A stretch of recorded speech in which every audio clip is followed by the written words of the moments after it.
welcome to Making Spirits Bright, part of Bellarmine's Holiday Night celebration. Today I'm going to be showing you how to make 3 delicious cocktails that you can enjoy during the holidays and actually throughout the entire winter. We're also going to be showing you a hot chocolate bar that will be perfect for everyone in your family. I'm Carla Carlton, Director of Advancement and Executive Communications at Bellarmine. You may also know me as Executive Editor of Bellarmine Magazine. But when I'm not writing about Bellarmine, I'm writing about bourbon. My first book, Barrel Strength Bourbon, was published in 2017, and I also write for Bourbon Plus, a national magazine that you can find at your local Whole Foods store. Bourbon has always been my spirit of choice, both for its flavor profile and also for its versatility. As you probably know, bourbon is whiskey with a few extra rules. One of those rules is that the mash bill or recipe for bourbon must include at least 51% corn. The balance of that is another grain, usually rye or wheat, and then malted barley, which helps with fermentation. The other thing that makes bourbon special is that it has to be aged in a new white oak charred barrel. Now, when you put all of this together, you get a beverage, a spirit that comes out with all these amazing flavors. You've got vanilla, you've got maple, you've got nuts, you've got fruit elements.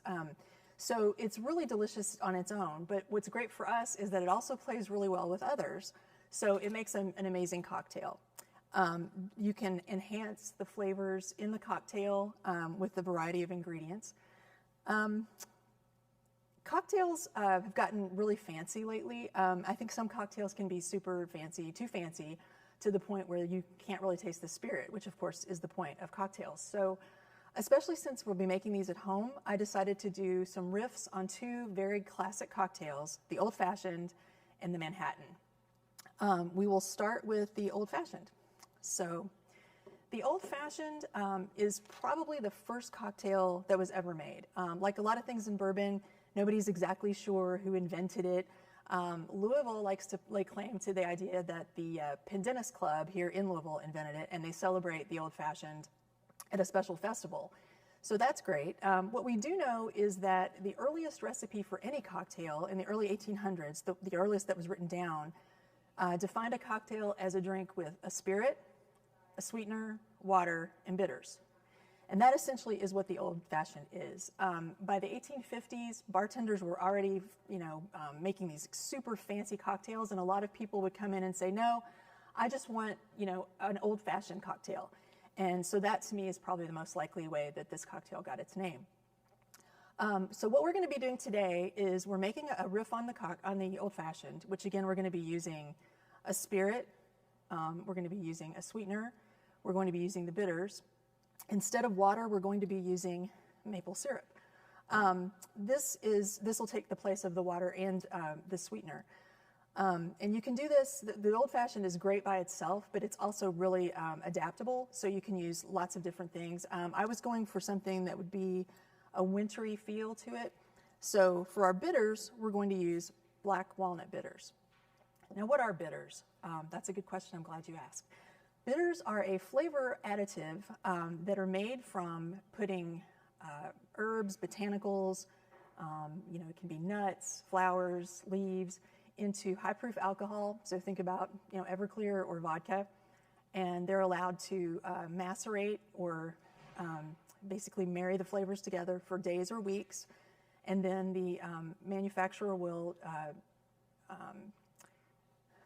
filter out and using filtering pads will do multiple filters on that until they get the flavor that they want, and they take out all the oils and the solids. Despite the name bitter, which comes from the fact that one ingredient has to be something bitter like wormwood, and that's to keep this from being something that you would just drink straight out of the bottle. It's very intense. You only need a few drops in most drinks. But despite the name, they don't make your cocktail bitter. Bitters can do lots of things for cocktails. They can enhance flavors. They can bind flavors together. They can even change the mouthfeel of your drink. What they're going to do here, when we add the maple syrup and the black walnut bitters, we're going to have a drink that's just very nut forward with that nice maple syrup feel, and it's going to really be a great fall into winter drink. So let's get started. I'm going to use a mixing glass for this one. Elijah Craig was kind enough to provide me with this one. So I'm going to add some ice to the mixing glass.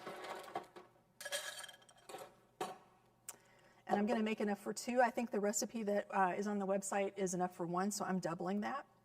And by the way, we're calling this the Nutcracker Old Fashioned because it's Christmas time. So first we're going to take our spirit, in this case Maker's Mark, which has a great relationship with Bellarmine, and we're going to add 4 ounces to our mixing glass. And I spilled a little, so that's pretty much par for the course. The great thing about this, you know, a lot of people are intimidated by making cocktails at home. I know a lot about bourbon, but I'm not a mixologist. And so a lot of times I spill things, you know, when I pour it in there, it doesn't exactly fill up the glass, but, you know, it still tastes great. So don't be intimidated. Don't be afraid to, you know, experiment in your own kitchen. And the great thing is, even if you mess up, you can still drink your mistakes, and they usually taste amazing. So that's great. We're going to use a 1/2 ounce of the maple syrup. So that's 1/2 ounce. I used a little more than 1/2 ounce. And you can adjust this to your own taste. And then we're going to add 6 dashes of the bitters. And that's just kind of just that motion. You know, you can get quite a bit in there. And again, you can adjust this to your taste later. All right, now, I'm going to make a lot of noise. Now we're going to stir this with a stir spoon, but you can use just a regular spoon. And you just want to stir this around until you feel the glass get chilled and you're sure that all the ingredients are mixed well.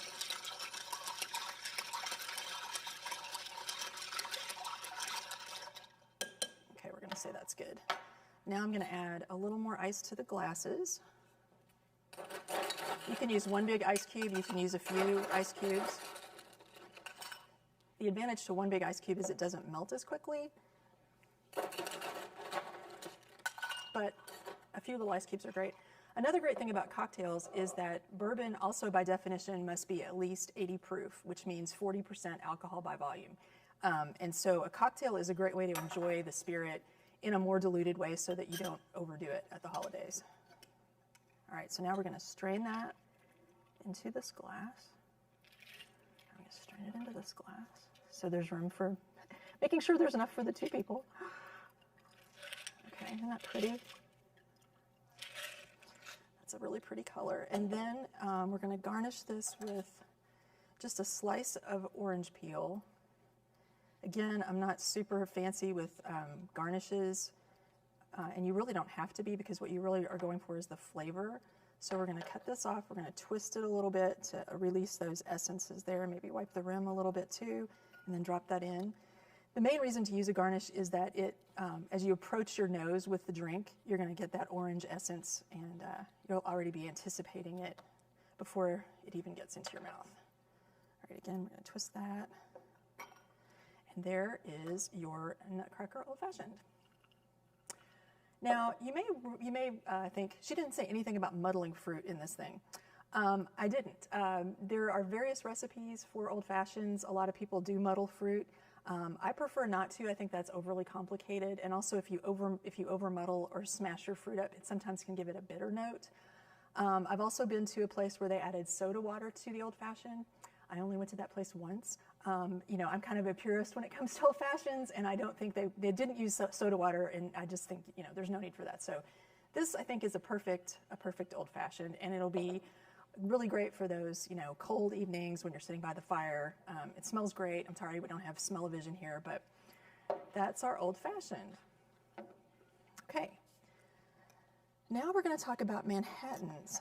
Manhattans are another really classic cocktail. Fun fact, there were cocktails named for all of the New York boroughs at one time. And for whatever reason, the Manhattan is the only one that you ever hear anybody talk about, although you will occasionally see a recipe for a Brooklyn or a Bronx on a menu.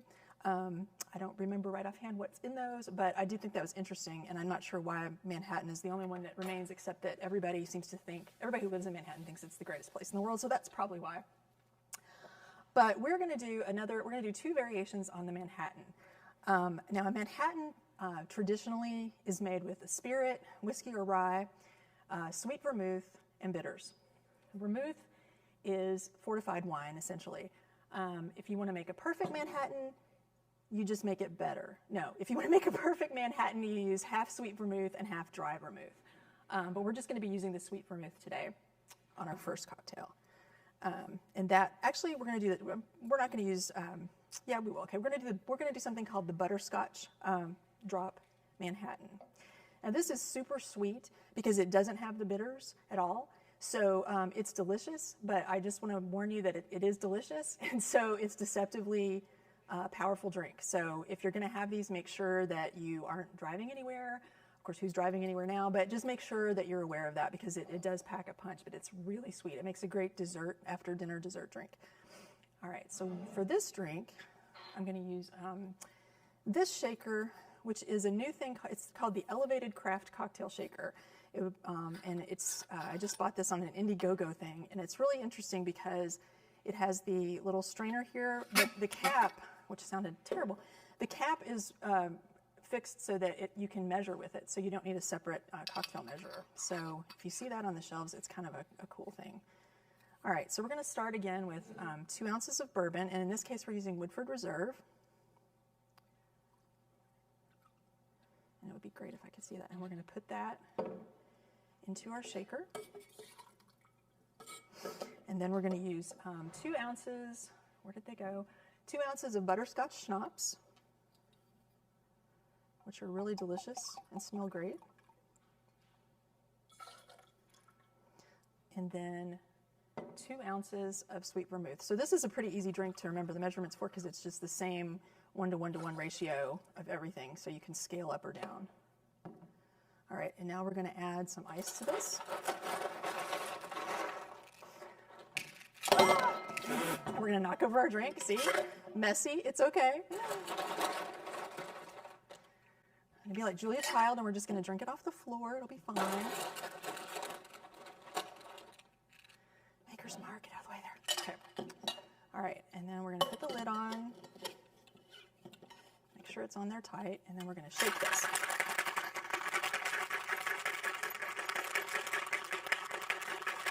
And again, you just want to shake this until you feel it start to get a little bit chilled. Okay.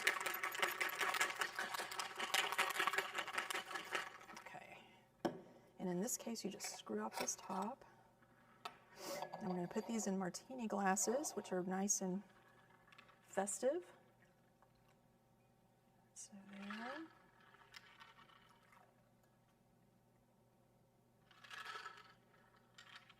That's about even. That's amazing.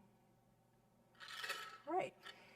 And you can drink this way. You can garnish it with a cinnamon stick, or you can just drink it this way. So that's, again, a really pretty color. You can see the butterscotch schnapps influence there.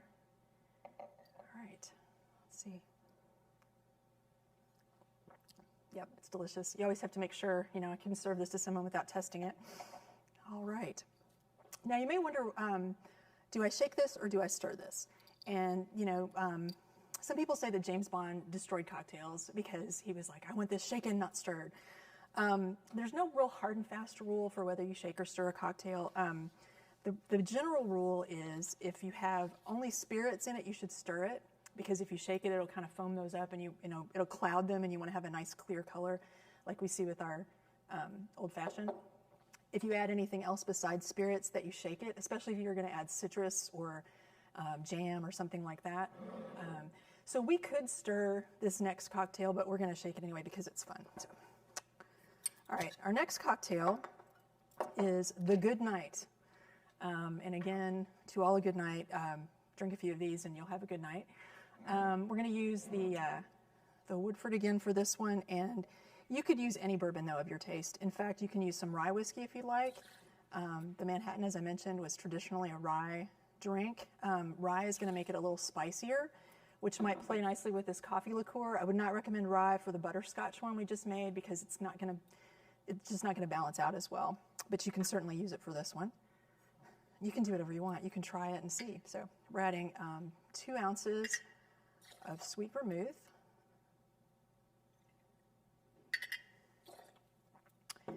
And then we're going to add 2 ounces of coffee liqueur, whatever you choose here. There's a lot of brands of this. It's really good. It's good just in your coffee too. All right, and then again, we're going to add some ice. And try not to knock over the Maker's Mark. The Baker's mark tried to get in the way again, but I didn't let it this time. Okay, and then we're going to put on a lid.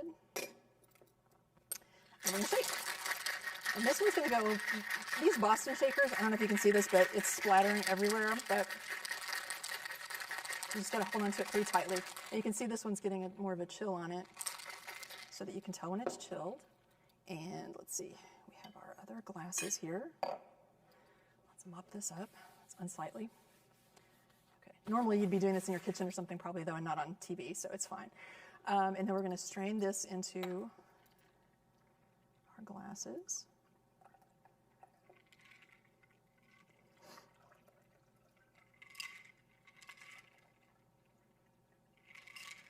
Okay. And this one, again, you can just drink it this way. If you'd like to garnish it, a good garnish might be Luxardo cherry, which is the best cherries out there. I recommend those over maraschino cherries, but I think it's great just the way it is. So, again, the good night. Cheers. So not everybody wants to enjoy a cocktail, and of course there are the kids to think about. So a fun thing to do for your holiday celebration is a hot cocoa bar. We've set one up here for you. I did all this work myself. Joking. No. Thanks to our special events staff and everyone who helped with this. But essentially, who doesn't like hot cocoa, really? By itself, it's awesome. But it can be even more awesome when you add in things set up on a bar like this. You'll notice here we have some liqueurs. That, again, is for the grown-ups. You can certainly add, Frangelico, Kahlua. But if you want to have a non-alcoholic option, there are lots of fun toppings. Like, let's see, we've got mini marshmallows. Most people have done that, but we'll add a few of those. But what about some crushed peppermint? That would be great. So we're adding some crushed peppermint. You could also add sprinkles, because I haven't met a kid yet who doesn't love sprinkles on everything. So we're putting in some sprinkles. Mini M&Ms. Here's some chocolate pretzels. I think they look like, yes, they're little Christmas trees. How cute is that? And so you can just let the kids go crazy. You could also add, the large chocolate-dipped marshmallows. Really just use your imagination. But it's so much more fun to put this out as a bar than it is to just make it in the kitchen in a pan and serve it. It becomes an activity as well as a beverage. We also have some lovely cookies here that you could serve along with it. These macarons here. These chocolate-dipped cookies, so some chocolate bark. So again, just think of it as being kind of an activity and an entertainment as well as a beverage, and use your imagination.